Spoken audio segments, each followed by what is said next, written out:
Can't let go. No. Fornication is fornication. వివాహం ముందు a boyfriend, a girlfriend మేము పెళ్లి చేసుకుంటున్నాం అన్నప్పుడు కూడా, if you have an affair, that is fornication. వారు పరలోకానికి వెళ్ళరు, నరకానికి వెళ్తారని దేవుడు వాటిని క్లియర్గా తెలియజేస్తారు.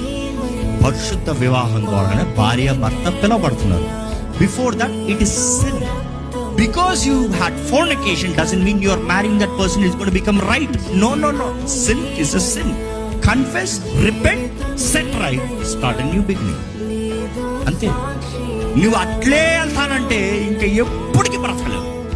వివాహమైన తర్వాత ఇంకొక పరై స్త్రీ, పరై సంబంధం, పరై కార్యాలు, పరై పురుషుడు, వ్యభిచారము. Bible so clear about fornication, adulterous. వీరిద్దరు పరలోక రాజ్యానికి వెళ్ళరు. దేవుని నియమం మారలే. ప్రారంభంలో చెప్తూ వచ్చాను, principle has not changed. Today's world culture is more changed. It is fine.